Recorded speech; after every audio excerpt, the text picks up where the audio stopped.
राम राम, जय हिंद। तुम लोगों ने यार देखा होगा कि कई कई लोगों को सीजीएल क्रैक करने में 5 साल 6 साल तक लग जाते हैं। आज उसके ऊपर बात करेंगे, गलती कहाँ पे हो रही है।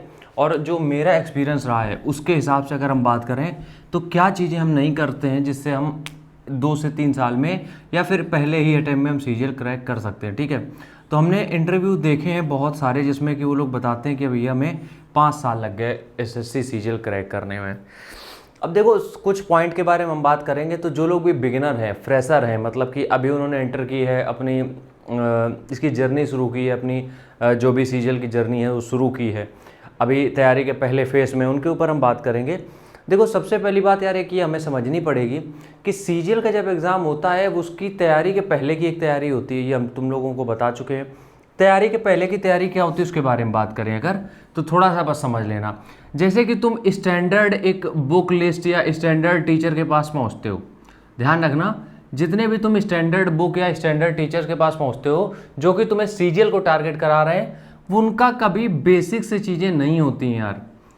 उनकी कभी चीज़ें बेसिक से नहीं होती हैं। इस चीज़ को तुम लोग समझ नहीं पा रहे हो, यही गलतियां कर रहे हो कि कोई भी टीचर अगर प्रॉपर सीजीएल को टारगेट कर रहा है वो बेसिक से नहीं पढ़ा सकता है।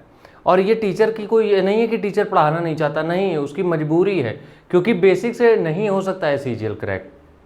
इसलिए जब भी तुम स्टैंडर्ड बुक्स या टीचर्स के पास पहुंचते हो, कोशिश करो कि अपने बेसिक कॉन्सेप्ट हमेशा क्लियर कर लो। कोई बुक से, कोई नॉर्मल टीचर जो बाकी एग्जाम की तैयारी कर रहा है, किसी भी तरीके से अपना एक जो बेसिक लेवल है उसको मेंटेन करके आगे बढ़ना पड़ेगा। ठीक है, तो पहली बात तो यहाँ पे ये हो गई।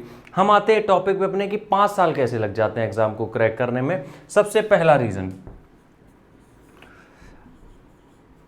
भटकाव। अब देखो, ये हम नहीं मान सकते हैं कि आपने केवल एक एग्जाम को फोकस किया है और उस एग्जाम में आपको बार बार हार मिल रही है। ये हम बिल्कुल भी नहीं मान सकते हैं किसी भी कीमत पे। हम ये नहीं कह रहे हैं कि मेहनत नहीं की गई है, मेहनत बहुत की गई है। ऐसे नहीं 5 साल से अगर कोई मेहनत नहीं कर रहा होगा, 5 साल बाद भी सिलेक्शन नहीं होना है, तो मेहनत तो की गई है फॉर श्योर, लेकिन भटकाव बहुत था, डिस्ट्रैक्शन बहुत था। अब देखो, सीजीएल की तैयारी हमने इसलिए कहा जब भी करते हो तो सारे इंटरटेनमेंट डिस्ट्रैक्शन जितने भी हैं वो तुम्हें साइड में छोड़ने पड़ेंगे। उसका रीज़न पता है क्या है? उसका रीज़न यार ये है कि अगर तुम इन सब चीज़ों में बाकी चीज़ों के साथ सीजीएल कर रहे हो तो पूरा फोकस सीजीएल पे नहीं जाएगा और फिर क्रैक नहीं होता है। तो पहला है भटकाव, और भटकाव में दूसरी चीज़ आती है मल्टीपल एग्जाम। मल्टीपल एग्जाम, अब तुम्हारे स्टेट में कोई एग्जाम हो रहा है, तुम्हें लग रहा है वो भी क्रैक कर लें, तुम्हें कोई बाहर के एग्जाम, दूसरे स्टेट के एग्जाम है, तुम्हें लग रहा है वो भी क्रैक कर लें, तो हर एक एग्जाम में कुछ एक्स्ट्रा सिलेबस ऐड होता है, हर एक एग्जाम की कुछ एक्स्ट्रा बुक्स होती हैं, तो कहीं ना कहीं तुम भटक जाते हो उसमें। तो टारगेट अगर 5 साल नहीं लगाने सीजीएल को क्रैक करने में और टारगेट सिर्फ सीजीएल है, तो कोशिश ये करो कि फोकस सिर्फ पिन पॉइंट फोकस होना चाहिए सीजीएल पे। दूसरा, ऑब्जर्व। लोग चीज़ों को ऑब्जर्व करना भूल गए हैं। उनको ये लगता है कि वो हाई स्कूल इंटर के पेपर दे रहे हैं या फिर अपने स्कूल के पेपर दे रहे हैं जिसमें कि 6 किताबें, इनको रट्टा मार के पूरा पेपर लिखाना। ऐसा है नहीं यार। हमने 6 महीने में लोगों को क्रैक करते हुए देखा है, विथ रैंक के साथ, रैंक के साथ सीजीएल क्रैक करते हुए देखा है। उसका रीज़न पता है क्या है? उसका रीज़न ये है, वो ऑब्जर्व कर चुके हैं एग्ज़ाम को। एग्ज़ाम को ऑब्जर्व करने का सबसे बड़ा तरीका ये है कि जो भी पिछले साल या फिर जब तुम देने जा रहे हो उससे पहले जो भी पेपर हुए हैं, 8-10 पेपर लेके बैठो, देखो किस टाइप के क्वेश्चन वो पुट करता है, किस तरीके की डिमांड कर रहा है क्वेश्चंस की, और वहाँ से तुम्हें एक आइडिया मिल जाएगा कि यार हमें इस तरीके के क्वेश्चन तैयार करने। तो ऑब्जर्वेशन पावर तुम्हारी अच्छी होनी चाहिए। ठीक है।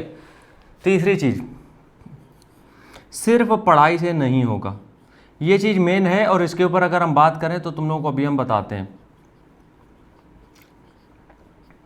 अगर तुम्हें लग रहा है कि तुम 24-24 घंटे पढ़ रहे हो फिर भी सिलेक्शन नहीं हो रहा है, तो कहीं ना कहीं तुम्हारे दिमाग की जो ग्रोथ है उसमें कमी आ चुकी है, कहीं ना कहीं कमी आई है। उसका रीज़न पता है क्या होता है? इसका रीज़न ये होता है कि तुमने इस दिमाग को खोला ही नहीं है।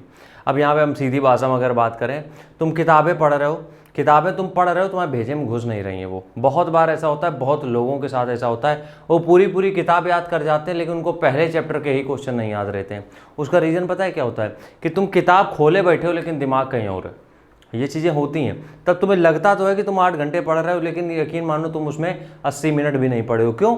तुम्हारा दिमाग कहीं और रखा है, तुम सिर्फ किताबों में लाइनें पढ़ रहे हो बस। इसलिए ये कुछ छोटी छोटी गलतियां हैं, बस 3 गलतियां हैं जो नहीं करोगे अगर। सबसे पहला, फोकस सिर्फ सीजीएल को रखो। अब तुम अपने पुलिस का एग्जाम भी दे रहे हो, तुम पीसीएस भी तैयारी कर रहे हो, सब कुछ कर रहे हो, नहीं होगा, सीधी बात। सीजीएल डिमांड करता है कि भैया उसी की तरफ ध्यान दो बस, ठीक है। अगर अपनी गर्लफ्रेंड पे ध्यान नहीं दोगे तो चली जाएगी, सीधी बात समझो। दूसरा है ऑब्जर्व, पेपर को ऑब्जर्व करो, क्या पूछता है एग्जामिनर। तीसरा है सिर्फ पढ़ाई से नहीं होगा, थोड़ा अपने दिमाग की ग्रोथ के लिए बाकी एक्टिविटी भी थोड़ी बहुत करनी पड़ेगी, जैसे कि मेडिटेशन। सबसे अच्छी है मेडिटेशन, या फिर कभी हफ्ते में 1-2 बार मंदिर चले जाओ। राम राम, जय हिंद।